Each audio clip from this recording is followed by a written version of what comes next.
नमस्कार, मैं रवीश कुमार। 90 के दशक में कार्यपालिका के खिलाफ शुरू हुई न्यायिक सक्रियता 2014 के साल में उसी कार्यपालिका के सामने अपना मुकम्मल बचाव तक नहीं कर सकी। इस इम्तिहान में कार्यपालिका ने अपना खोया हुआ नियंत्रण वापस ले लिया या फिर न्यायपालिका पहले से और बेहतर हो जाएगी, इस पर कानून के विद्वान लंबे समय तक बहस करेंगे।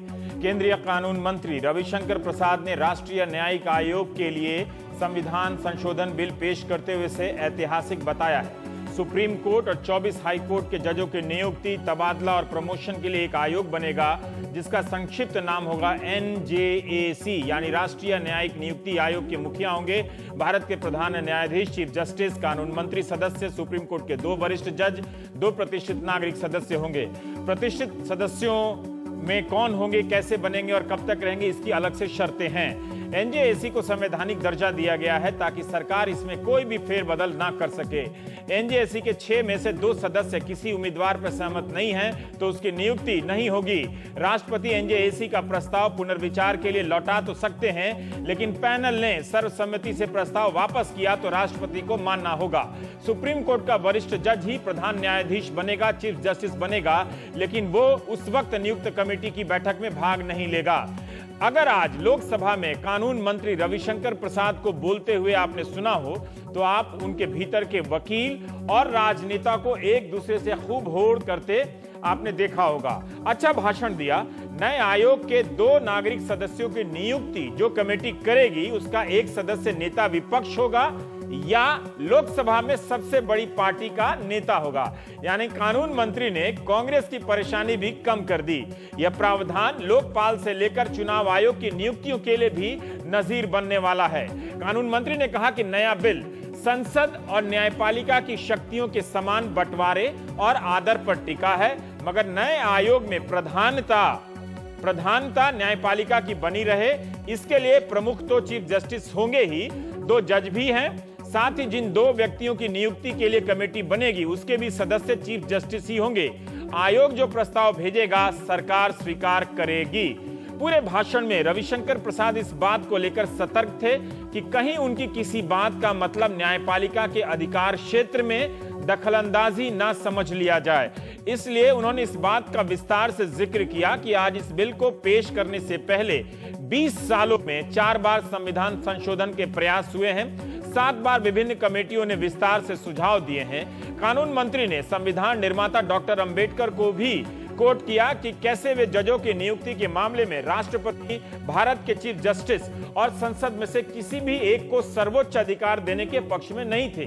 1993 के सुप्रीम कोर्ट के जिस फैसले से कॉलेजियम सिस्टम की शुरुआत होती है, वो फैसला देने वाले दिवंगत जस्टिस JS वर्मा के उस बयान का भी जिक्र किया गया जिसमें उन्होंने कहा था कि न्यायपालिका ने उनके इस फैसले का गलत मतलब समझ लिया।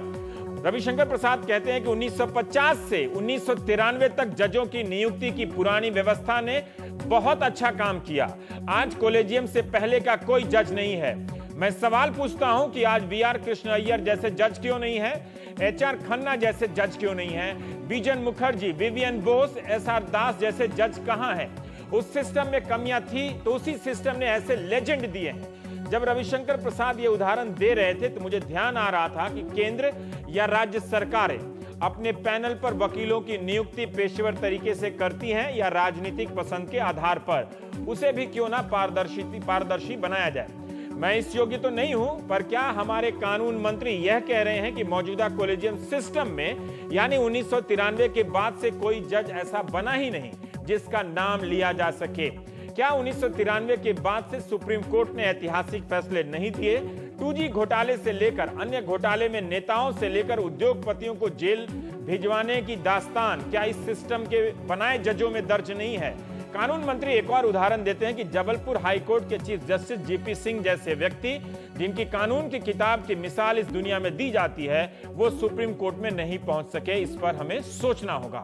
कानून मंत्री ने पूर्व जस्टिस काटजू के किसी भी आरोप या उदाहरण का जिक्र नहीं किया आज के अपने भाषण में, लेकिन उनके अपने उदाहरणों के जवाब में कोई यह पूछ सकता है कि क्या सुप्रीम कोर्ट में वो लोग जज बन गए जो चीफ जस्टिस GP सिंह से कम काबिल थे? जब 2012 में सुप्रीम कोर्ट के पूर्व chief justice SH Kapadia retire हुए तब फोर्ब्स पत्रिका ने लिखा था कि chief justice Kapadia Pilgrim of justice हैं, यानी न्याय के तीर्थयात्री हैं। हिंदू अखबार ने सितंबर 2012 में लिखा था कि कपाडिया का कार्यकाल ऊंचे ओहदों पर भ्रष्टाचार को निशाना बनाने के लिए याद किया जाएगा। इंडिया टुडे ने लिखा कि न्यायपालिका में भरोसे को बहाल कर जस्टिस कपाडिया रिटायर हो रहे हैं। डीएनए ने लिखा कि chief justice of India who breathes integrity, सिर्फ ईमानदारी की सांसें लेता है। यह भी ध्यान में रखिएगा कि कुछ चीफ जस्टिस या कई जस्टिस पर सीधे या अप्रत्यक्ष रूप से आरोप लगे। हाल के दिनों में जस्टिस काटजू ने न्यायपालिका में भ्रष्टाचार के कई प्रसंगों का जिक्र किया और कई मामलों में बताया कि कॉलेजियम के मुखिया के नाते चीफ जस्टिसों ने कोई कदम नहीं उठाए। एक मामले में उन्होंने पूर्व प्रधान न्यायाधीश कपाडिया का भी जिक्र किया है। सोमवार को सुप्रीम कोर्ट में कॉलेजियम सिस्टम के खिलाफ जनहित याचिका पर सुनवाई थी और इस सिस्टम के बचाव में मौजूदा चीफ जस्टिस RM लोढ़ा ने कहा था कि जानबूझकर एक अभियान के तहत न्यायपालिका की छवि खराब की जा रही है।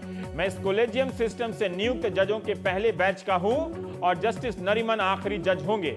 अगर कॉलेजियम सिस्टम फेल हो गया है तो हम सब फेल हो गए हैं। जल्दी ही कॉलेजियम सिस्टम इतिहास बन जाएगा।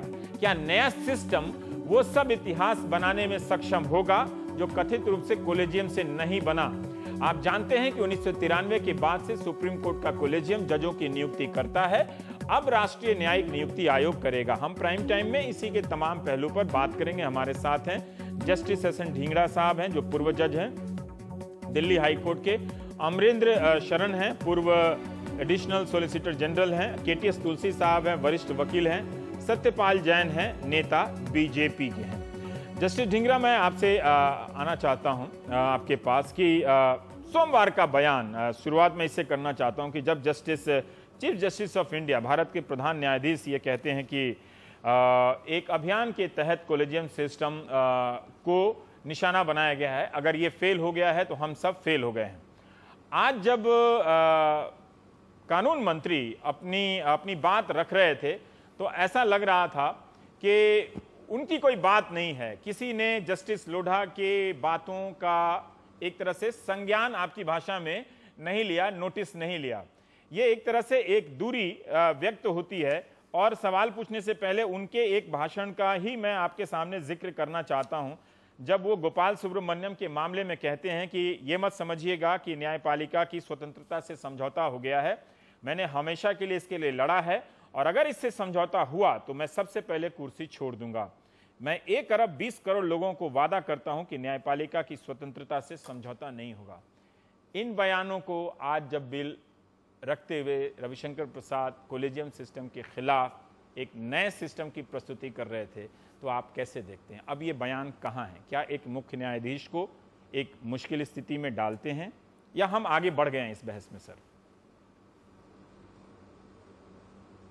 देखिए, कभी भी सच्चाई किसी भी सिस्टम को बदनाम नहीं करती। अगर कोई ये कहता है कि जो सच बोलना अगर सिस्टम को बदनाम करना है तो उन्हें ये बताना चाहिए था कि जस्टिस काटजू या और लोगों ने जब भी सिस्टम के ऊपर सवाल उठाए और कहा कि कॉलेजियम सिस्टम ठीक काम नहीं कर रहा, तो वो कहाँ गलत थे, उन्होंने क्या गलत तथ्य दिए और क्या चीजें गलत बताई।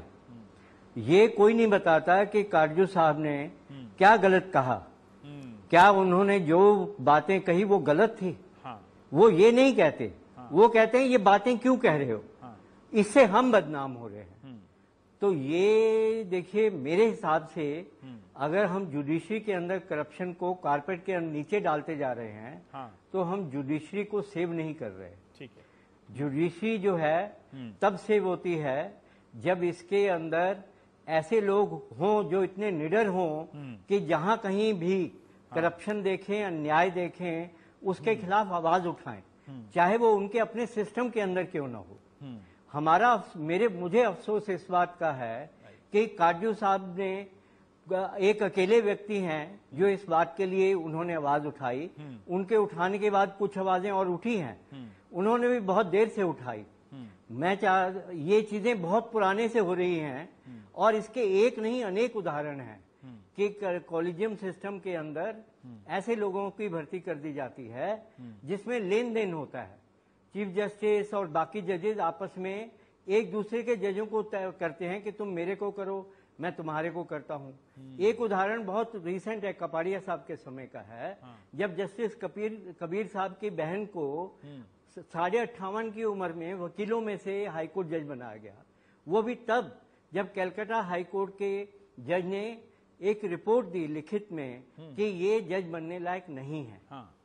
अगर आप इस तरह के फैसले करते हो और कोई उंगली उठाता है, कहते हो हमें बदनाम कर रहे हो, तो मैं सोचता हूं कि जुडिशरी की ईमानदारी पर से विश्वास उठ जाएगा लोगों का कि ईमानदारी की बात करो तो आप हमें बदनाम कर रहे हो। वो भी कह रहे हैं कि वैसे ही हुआ जैसे पॉलिटिशियंस कहते हैं। पर ढींगरा साहब, मैं आपसे एक सवाल और करना चाहता हूं। तो वो ठीक ऐसे है जैसे पॉलिटिशियन कहते हैं कि हमें हमारे बारे में कुछ मत कहो, हम पार्लियामेंट चलाते हैं, पार्लियामेंट को बदनाम कर रहे हो। हमें नहीं कह रहे। ठीक है, तो ये क्या हुआ? पर कहीं ऐसा तो नहीं है, हुआ जैसे मैं एक और मौका देना चाहता हूं। जज कह रहे जी, मैं कहीं ऐसा तो नहीं है कि भ्रष्टाचार के मामले आए इस कॉलेजियम सिस्टम से। क्या हम ये समझ रहे हैं कि इस कॉलेजियम सिस्टम ने सिर्फ भ्रष्ट जजों को ही नियुक्त किया, या ऐसे जजों को नियुक्त किया जो काबिल नहीं थे, या ऐसे जजों को ही नियुक्त किया जो संपर्क या उस तरह से नेटवर्क सिस्टम से आते थे? क्या ये बात भी पूरी तरह से सही है? नहीं, ये कहना गलत है। नहीं, ये बात बिल्कुल गलत है कि सारे नाकाबिल जज हुए। लेकिन बहुत, देखिए, ऐसा नहीं है कि जजों के रिश्तेदार नाकाबिल होते हैं या उनके जान पहचान वाले सारे नाकाबिल होते हैं। नेताओं के ये तो ऐसे है कि देखिए कि एक पॉलिटिशियन, ये ऐसा कुछ नहीं है कि वो नाकाबिल होते हैं। इसका ये अर्थ है कि आपको काबिलियत ढूंढनी है तो हमारे एक लिमिटेड सर्कल में ढूंढिए। बाकी लोग भी तो काबिल हैं जी, अपने सर्कल से बाहर भी तो देखिए। वो काबिलियत आपको क्यों नहीं दिखती? जैसे पॉलिटिशियंस को अपने क्लैन के अंदर ही अपने बेटे बेटियों में ज्यादा काबिलियत दिखती है, ऐसे ही जजों को अपने जान पहचान वालों में काबिलियत दिखे, तो दोनों में क्या अंतर है? ठीक है, ये एक तो ये काबिलियत के ये नहीं है कि वो नाकाबिल हैं या वो भ्रष्ट है। ये सिस्टम इसलिए गलत है क्योंकि इसके अंदर ओपननेस नहीं है। ढींगरा साहब, इसके अंदर आप बताते ही नहीं है कि हम किसको क्यों चुन रहे हैं। ढींगरा साहब, पूरी दिल्ली ने आपकी साफगोई को देखा है कई फैसलों के मामले में। बस आप सिर्फ कमी एक ही है कि आप काजू साहब की तरफ ब्लॉग नहीं लिखते लेकिन आपकी साफगोई को पूरी दिल्ली ने देखा है अलग अलग मामलों में। आपको ये जी, यस सर। लेकिन अगर कोई ये बताए हमें कि भाई काबिलियत के लिमिटेड दायरा क्यों रह गया, हम काबिलियत में सिर्फ उन्हीं लोगों को क्यों चुनते हैं? मैं ये नहीं कह रहा वो नाकाबिल हैं, बड़े अच्छे काबिल जज भी हुए हैं, ठीक है, उनमें बहुत अच्छे जज भी निकले हैं। लेकिन मुश्किल ये है कि आपको काबिलियत सिर्फ अपने क्लैन में दिखती है। ठीक, अपने प्लान में दिखते हैं। ये एक ऐसे वो है, अगर आप एक लिस्ट फेरिस्त तैयार करें, एक फेरिस्त तैयार करें कि अब तक कितनी फैमिलीज हैं जिनके जजेस एक के बाद एक के बाद एक के बाद जो हैं दादा से पोते तक सब जज बने हैं। ये बात सही है, भतीजे बने और हैं। ये सिस्टम अब तो बदल जाना चाहिए अगर ऐसा है। चैम्बर से बने हैं, ठीक है, वो चैम्बर से बने हैं या उनके चैम्बर से बनते हैं, ठीक है। तो ये क्या है? तुलसी साहब जी, ठीक है, तुलसी साहब, मैं आपके पास आना चाहता हूं। उंगली उठाते हैं तो आप जुडिशरी को बदनाम कर रहे हैं। ठीक है ढींगरा साहब, मैं तुलसी साहब के पास जाना चाहता हूं कि तुलसी साहब, उपेंद्र बख्शी, और मैं अपने दर्शकों को भी बताना चाहता हूं कि इस पे इंडियन एक्सप्रेस में 5-6 कानूनविदों ने, उपेंद्र बख्शी, फलियस नरीमन, राजू रामचंद्रन वगैरह ने काफ़ी अलग अलग दिनों में पिछले हफ्ते इस पर लिखा है, इस पूरे विवाद पे, तो वो भी आप अलग से पढ़ सकते हैं, मैंने भी वहीं से पढ़ा है। पर उपेंद्र बख्शी लिखते हैं कि जो दोनों प्रक्रियाएं हैं उसमें फेल होने, ये नहीं कह सकते कि वो पूरी तरह से फेल हो गए या सफल हो गया, क्योंकि हम नहीं जानते कि पुराने सिस्टम में भी कौन कैसे चुना गया है, नए सिस्टम में भी कौन कैसे चुना गया, कॉलेजियम सिस्टम में।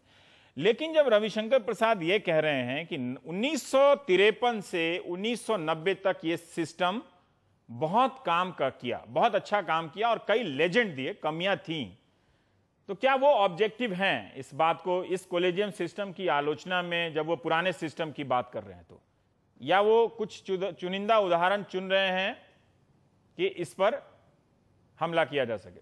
हमला गलत शब्द है, इसकी आलोचना पेश की जा सके। ये टीवी में आ गया सर, हमला। मैं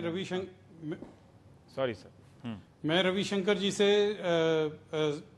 एग्री करता हूं और मैं समझता हूं कि जजेस का दायरा बहुत छोटा होता है, क्योंकि उन्होंने क्लॉइस्टर्ड एक लाइफ, बहुत सीमित जिंदगी व्यतीत करनी है। वो जनता में नहीं जाना चाहते हैं, अपना सेल्फ इम्पोज्ड लिमिटेशंस हैं उनकी। वो वकीलों के साथ मिक्सअप नहीं होना चाहते, अच्छा भी नहीं होता, ना वकील के लिए अच्छा होता है ना जज के लिए अच्छा होता है। उनका दायरा इतना सीमित हो जाता है। और फिर दूसरी बात ये कि वो इतने ओवरवर्क्ड हैं कि उनको बाहर की बात, जो आइवरी टावर्स में रहने वाले हैं, उनको बाहर की हवा के बारे में पता नहीं चलता। तो इसीलिए मैं रविशंकर जी से सहमत हूं कि जब ये सिलसिला 93 से पहले कुछ you used to get a breath of fresh air, आपको ताजी हवा भी मिलती थी। तो उसी वजह से जो राजनीति में हैं वो लोग बहुत सारे लोगों को मिलते हैं, बहुत सारे लोगों को असेस करते हैं, देखते हैं, इंटेग्रिटी भी देखते हैं। तो उनकी जो इनपुट थी वो एनरिच करती थी अपॉइंटमेंट प्रोसेस को। अभी अगर जो प्रोसेस, मैं ये समझता हूं कि असली मुद्दा ये नहीं कि नियुक्ति जज करें, जुडिशरी करे या एग्जीक्यूटिव करे। मैं समझता हूं मुद्दा ये है कि ये इसका प्रोसेस क्या हो, और प्रोसेस जब तक ट्रांसपेरेंट नहीं होता इसमें रियल इंप्रूवमेंट नहीं आएगी। जो आज इंप्रूवमेंट तब आएगी जैसे तुलसी जी, जो आज कानून मंत्री ने संसद में जितना भी लोकसभा में बताया है, क्या वो आपको संतुष्ट करता है कि वो वैसा ही है जैसा आप चाहते हैं, या उस दिशा में है जैसा आप चाहते हैं? ये सिर्फ उस दिशा में एक कदम है। मैं समझता हूं हमें 2 या 3 कदम और लेने पड़ेंगे। हाँ। और उसके लिए ये है कि इसको ट्रांसपेरेंट, पारदर्शी बनाने के लिए आपको कम से कम कोई ना कोई कमेटी तो होनी है। चाहे कमीशन बनाए, चाहे पार्लियामेंट की कमेटी बने, जिसमें जो नॉमिनीज हैं उनके खिलाफ जो ऑब्जेक्शंस हैं वो सुने जाएं, पब्लिकली सुने जाएं। उनके साथ जो सबूत है, ऑब्जेक्टर्स सबूत पेश कर सकते हैं, नॉमिनीज उनको क्रॉस एग्जामिन कर सकते हैं, उनको रिबट कर सकते हैं, फिर नॉमिनी भी अपना एविडेंस पेश करते हैं। ऐसे सेनेट, यूएस सेनेट में होता है। तो ये प्रतिक्रिया जब तक पारदर्शी नहीं होगी, क्योंकि प्रॉब्लम ये है, ये आप देखना चाहेंगे कि आप सिविल सर्वेंट को तो आप सिविल सर्वेंट को तो डिसमिस कर सकते हैं, उसके खिलाफ इंक्वायरी करके उसको निकाल सकते हैं। अगर वो भ्रष्ट है उसके खिलाफ उसी वक्त मुकदमा भी चलता है। आप जो राजनीति में हैं, पॉलिटिशियंस हैं, उन्होंने 5 साल के बाद लोगों के पास जाना है, मगर एक गलत जज अगर अपॉइंट हो जाए उसको निकालना असंभव है तकरीबन। पर तुलसी साहब, क्या आप ये देख पा रहे हैं, की प्रतिक्रिया आप देख पा रहे हैं? सर, 2 सवाल है मेरा आपसे जल्दी से, कि जो सवाल आप लोग उठा रहे हैं पहले भी इस तरह के कार्यक्रमों में कि कौन जज बनेगा, इसकी ये क्राइटेरिया कॉलेजियम में नहीं है, तो क्या ये क्राइटेरिया अब आपको इस नए सिस्टम में दिख रहा है तय होता हुआ, जितनी भी जानकारी आपके सामने उपलब्ध है? और क्या एनजेएसी जजों को हटाने की प्रक्रिया के बारे में भी कोई बात करता है क्या? अगर नहीं करता है तो जैसे अगर इस सिस्टम में कई भ्रष्ट पहले से मौजूद हैं, बजाय इसके कि हम 10 साल बाद किसी को ब्लॉग लिखना पड़े, हम आज उसके बारे में कार्रवाई क्यों नहीं कर सकते, जिसका इशारा आप कर रहे हैं? तो क्या ये दोनों, ट्विटर के जमाने में ब्लॉग काफी पावरफुल है वैसे दोनों बातें नहीं होनी चाहिए? नहीं, इसमें जुडिशियल अकाउंटेबिलिटी बिल भी आ रहा है। और जुडिशियल अकाउंटेबिलिटी बिल में बहुत सारे मुद्दे जो हैं जिनको हम रेज कर रहे हैं वो एड्रेस होंगे। अभी तो सिर्फ जुडिशियल अपॉइंटमेंट कमीशन आया है लोकसभा में। इसके बाद जुडिशियल अकाउंटेबिलिटी बिल जो सिलेक्ट कमेटी ने अप्रूव किया है वो भी शायद जल्दी ही आएगा, और इन दोनों के साथ कुछ इंप्रूवमेंट की संभावना है। ठीक है। अमरेंद्र शरण जी, मैं आपसे पूछना चाहता हूं कि एक कॉलेजियम सिस्टम के बारे में कभी इस तरह से सार्वजनिक चर्चा नहीं हुई। जरूर एक आध लेख आते जाते रहे और बयान आते रहे कि ये परफेक्ट सिस्टम नहीं है, हमें एक अकाउंटेबिलिटी कमीशन बनाना चाहिए, जवाबदेही आयोग, नियुक्ति आयोग वगैरह वगैरह बनाना चाहिए। पर क्या आपको क्या आपको सचमुच आप भी इस बात से संतुष्ट हैं कि इस सिस्टम के डिफेंस में कोई बात नहीं है? मैं फिर आपको चीफ जस्टिस के उस बयान का जिक्र करना चाहता हूं, और मैं आपसे ये भी जानना चाहता हूं कि जब रविशंकर प्रसाद भाषण दे रहे थे तो उसमें एक लंबी फहरिस्त वो बताते हैं कि जितने भी प्रमुख और रिटायर्ड जज हैं और कानून की हस्तियां हैं, उन सब से ये बिल पेश करने से पहले वो सलाह मशविरा करते हैं, पर उसमें सुप्रीम कोर्ट से नहीं करते। मुझे नहीं मालूम कि सुप्रीम कोर्ट से भी करना चाहिए था कि नहीं करना चाहिए था, ये एक बात। और दूसरी बात मैं ये जानना चाहता हूं, सुप्रीम कोर्ट से करना तो अत्यंत ही आवश्यकता था, करना चाहिए था। अगर आप सबसे पूछ रहे हैं तो चीफ जस्टिस ऑफ इंडिया से भी पूछना चाहिए था, पूछा होगा उन्होंने, खैर उनके भाषण में जिक्र नहीं है, लेकिन कोई बात नहीं। हाँ, अपना पक्ष रखिए सर। नहीं, मेरा ये मानना है कि कोई भी सिस्टम अच्छे जजेस को सेलेक्ट कर सकता है और जो जज सेलेक्ट हुए उसमें से 2-4 करप्ट हो भी सकते हैं। अंग्रेजों के जमाने से लेके आज तक जो जजेस सेलेक्ट हुए हैं, पहले अंग्रेज लोग सेलेक्ट करते थे, उसके बाद हम लोगों के यहाँ 1953 से दूसरी प्रक्रिया आई। सभी प्रक्रियाओं में आउटस्टैंडिंग और अच्छे जजेस का सिलेक्शन हुआ है। ये कौन सेलेक्ट करता है और वो किस तरह से व्यवहार करते हैं उस पर डिपेंड करेगा। और जहां तक जजेस के सेलेक्ट करने का सवाल है, जजेस रोज देखते हैं कि कोई लॉयर का कंडक्ट कोर्ट के अंदर कैसा है और उसके लॉ की समझबूझ कैसी है। तो अगर जुडिशियल इंडिपेंडेंस को बरकरार रखना है तो उनके जजमेंट को ही हम लोगों को तरजीह देनी चाहिए। और अभी जो नया सिस्टम आ रहा है, इसमें कहां पारदर्शिता की बात हो रही है? क्यों नहीं हो रही है? और इसमें क्या गारंटी है कि ऐसे इसमें जजेस अगर सुन पाए आप 3G टेक्नोलॉजी पर 1 मिनट मुझसे सुन लीजिए जी। रविशंकर प्रसाद ने डॉक्टर अंबेडकर का जिक्र करते हुए कहा है कि वो ये कह रहे हैं कि सुप्रीम कोर्ट के चीफ जस्टिस ऑफ इंडिया को भी हम वीटो नहीं दे सकते, क्योंकि अंततः वो भी एक मनुष्य है और 10 तरह की भावनाएं हैं। ना ही हम राष्ट्रपति को एक तरफा दे सकते हैं, ना संसद को दे सकते हैं। तो रविशंकर प्रसाद बार बार कह रहे हैं कि हम एक संतुलन बना रहे हैं।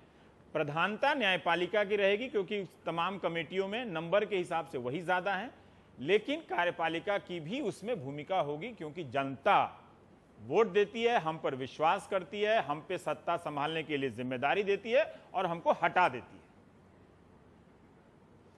ऐसा नहीं है कि आज के दिन उनका कोई इसमें रोल नहीं है। आज के दिन भी उनका रोल है। आज के दिन भी वो चाहें तो किसी भी नाम को लौटा सकते हैं और अंततः अपॉइंटमेंट तो प्रेसिडेंट को ही करना है। लेकिन और एकमात्र एक चीफ जस्टिस को ही इस कॉलेजियम सिस्टम में पावर नहीं दिया गया। वहां भी संतुलन बनाए रखने की कोशिश की गई है और 5 जज मिलके कॉलेजियम सुप्रीम कोर्ट और चीफ जस्टिस हाई कोर्ट के लिए हैं और हाई कोर्ट जजेस के लिए 3 सीनियर मोस्ट जज हाई कोर्ट के और 3 सुप्रीम कोर्ट के जज हैं। इसलिए यहां भी एक, उसके अलावा इसमें काफी व्यापक कंसल्टेशन होता है। उस स्टेट के जो जज सुप्रीम कोर्ट में रहते हैं उनसे बात की जाती है और ऐसा नहीं है कि कोई अकेला एक आदमी इसमें डिसीजन लेता है।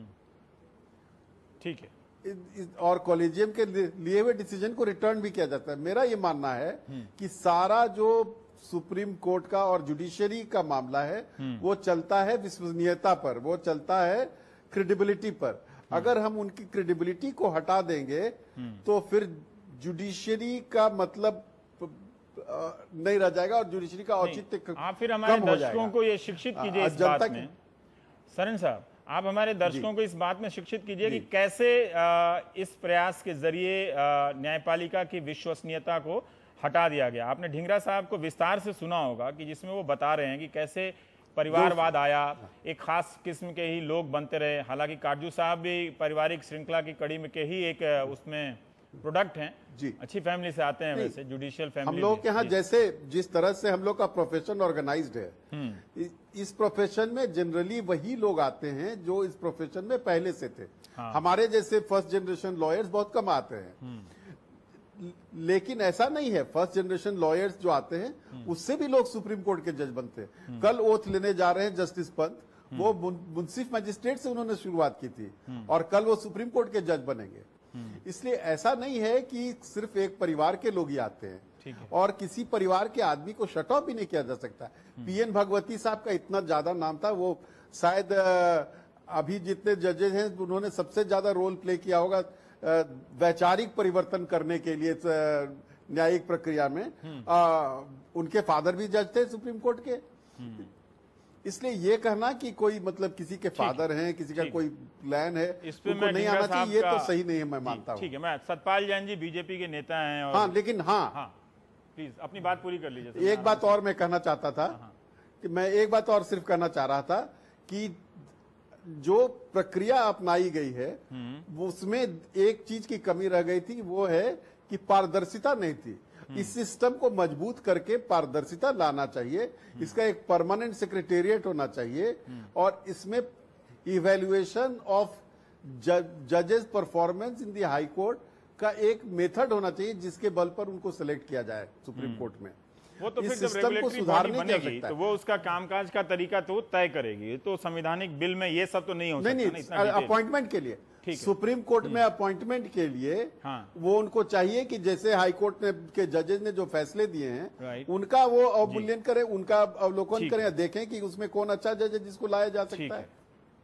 सतपाल जैन जी बीजेपी के नेता हैं, आप भी मशहूर वकील हैं, चंडीगढ़ से हैं। सतपाल जी, मैं आपसे जानना चाहता हूं कि जब जो सवाल मैंने अमरिंदर शरण जी से पूछा है कि जब आप सलाह मशविरा कर रहे हैं और हिंदुस्तान के मौजूदा चीफ जस्टिस कह रहे हैं कि हमारा सिस्टम बहुत अच्छा है, अगर ये फेल हो गया तो हम सब फेल हैं, जब आप तमाम तरह के जस्टिसों से आप राय ले रहे हैं, कानून के विद्यार्थियों और प्राध्यापकों से राय ले रहे हैं, तो क्या ये उचित नहीं था कि सुप्रीम कोर्ट के चीफ जस्टिस या किसी भी जज से या सुप्रीम कोर्ट से ये राय ली जानी चाहिए थी?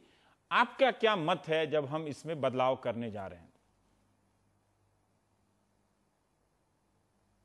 देखिए, मेरे को इस बात की जानकारी नहीं है कि हमारे सरकार ने, कानून मंत्री ने ये बिल संसद में पेश करने से पहले भारत के मुख्य न्यायाधीश से औपचारिक या अनौपचारिक तौर पर कोई चर्चा की है या नहीं की है। ये अगर है तो उन दोनों के बीच की बात है। और वैसे भी कई बार मैं भी उसी आधार पे कह रहा हूं कि जो उन्होंने संसद में जितने नाम लिए होती है, हो सकता है कि कंसल्टेशन छूट होती गया है, हो। हाँ, खैर जी सर।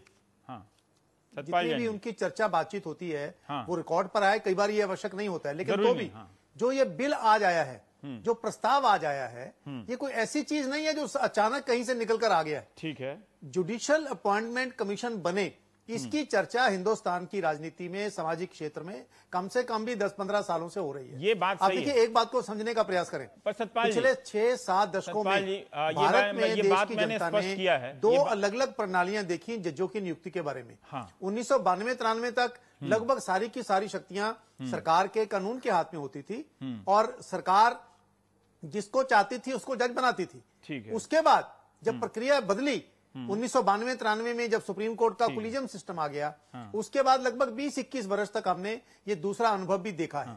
मैं इस बात से सहमत हूं अपने तुलसी साहब की कि दोनों ही सिस्टम में ना तो हम ये कह सकते हैं कि दोनों पूर्णतः सफल रहे हैं, ना ही हम ये कह सकते हैं कि दोनों पूर्णतः असफल रहे हैं। दोनों सिस्टम्स में अच्छे जज भी आए हैं, दोनों सिस्टम्स में ऐसे जज भी आए हैं जिनके बारे में आशंकाएं लोगों के मन में बनी रही हैं। नहीं, मुझे अब एक नया एक्सपेरिमेंट आ रहा है जो सरकार और जुडिशरी दोनों में समन्वय रखकर चलने का प्रयास कर रहा है। पर इस सतपाल जी, 6 मेंबरीय सतपाल कमीशन जी, में, अगर आप 6 ये समझा सदस्यीय सकें, कमीशन में सतपाल जी, 3 तो जज हैं। जी, अगर आप समझा सके कि पुराने दो सिस्टमों की तुलना में, अब पहला सिस्टम तो छोड़ दीजिए, वो इतिहास का हिस्सा है, जो मौजूदा सिस्टम है उसकी तुलना में ये सिस्टम, अगर कोई ये कहे कि नहीं आप जो कह रहे हैं हम संतुष्ट नहीं है, कोई दर्शक अगर ये समझ रहा है, आप उस दर्शक को समझाइए कि ये सिस्टम क्यों बेहतरीन है। क्या सिर्फ इसलिए कि इसकी एक कमेटी व्यापक बना दी गई है? क्या इसलिए कि इसमें जो लोकपाल के चुनने का तरीका है कि एक SC ST या बारी बारी से एक महिला या अल्पसंख्यक भी सदस्य होंगे,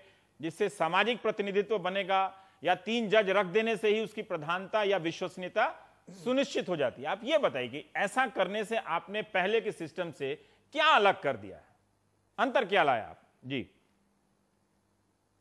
देखिए, हाँ, मैं आपको बता रहा हूं अंतर क्या आया है। अभी जो कोलिजियम सिस्टम में किसी जज का नाम प्रस्ताव करने का अधिकार सुप्रीम कोर्ट के कोलिजियम को है, और कोलिजियम जब नाम अपना भेज देता है तो भारत के कानून मंत्री या प्रधानमंत्री या सरकार के पास अगर उस व्यक्ति के संबंध में कोई ऐसी जानकारियां हैं जिनके आधार पर सरकार समझती है कि वह व्यक्ति सुप्रीम कोर्ट का या हाई कोर्ट का जज नहीं बनना चाहिए, तो सरकार को केवल इतना अधिकार है कि वो जानकारी और उस व्यक्ति का नाम पुनर्विचार के लिए सुप्रीम कोर्ट के कोलिजियम को भेज देगा। और अगर सुप्रीम कोर्ट के कोलिजियम ने दोबारा उसको फिर कहा कि नहीं हम अपनी राय पर कायम हैं, तो कितनी भी अच्छी जानकारी हो, कितनी भी ऑथेंटिक जानकारी हो, कितने भी शक सुबह सरकार के मन में हो, तो वो व्यक्ति की नियुक्ति कोलिजियम कहेगा तो उनको करनी पड़ेगी। अब जो नई प्रक्रिया आई है, इसमें सुप्रीम कोर्ट के 3 वरिष्ठ जज भी शामिल हैं। जो कोलिजियम में 3 या 5 होते हैं, तो वो 3 के 3 यहां पर भी हैं। कानून मंत्री जिसके पास बाद में फाइल जाती थी, आज वो प्रारंभिक स्टेज पर इस बैठक में बैठेगा। और इसके अतिरिक्त 2 ऐसे बहुत ही प्रमुख वकील, शास्त्री, जिन्हें एमिनेंट सिटीजन या एमिनेंट जूरिस्ट कहते हैं, कोई भी आप संज्ञा उनके लिए इस्तेमाल, एडजेक्टिव इस्तेमाल कर सकते हैं, वो व्यक्ति बीच में बैठेंगे। और इसमें से अगर मान लीजिए किसी भी प्रस्ताव पर 6 में से कोई 2 सदस्य ये कहें कि हम इससे सहमत नहीं है, तो फिर वो प्रक्रिया आगे नहीं बढ़ेगी, जबकि पहले यह अधिकार नहीं था। तो आज इसकी नियुक्ति में कानून मंत्री को भी अपनी बात कहने का हक होगा। और 6 में से सरकार का प्रतिनिधि तो कायदे से केवल एक है, कानून मंत्री। जो बाकी 2 न्यायविद हैं, प्रोमिनेंट जो जूरिस्ट हैं, वो सरकार के व्यक्ति नहीं कहे जा सकते, क्योंकि उनकी नियुक्ति में प्रधानमंत्री, चीफ जस्टिस और विपक्ष के नेता भाग लेंगे और राष्ट्रपति जी उनकी नियुक्ति करेंगे। इसलिए ये जो पहले वीटो पावर सुप्रीम कोर्ट के कोलिजियम के पास थी, आज वो आगे बढ़कर पब्लिक में भी आई है। पब्लिक रिप्रेजेंटेटिव अगर आप ये कह रहे हैं कि सुप्रीम कोर्ट, सतपाल जी, अगर आप ये कह रहे हैं कि सुप्रीम से सहमत होंगे, नहीं सतपाल जी, जैसे ही आपने कहा, मैं रोकना चाहता हूं कि वीटो पावर सुप्रीम कोर्ट के कोलेजियम के पास होगी, तो कहां है वीटो पावर? सुप्रीम कोर्ट के कोलेजियम ने गोपाल सुब्रमण्यम को चुना, सरकार को कुछ और जानकारी मिली, वो नहीं बना सके जज। वीटो पावर कहां है?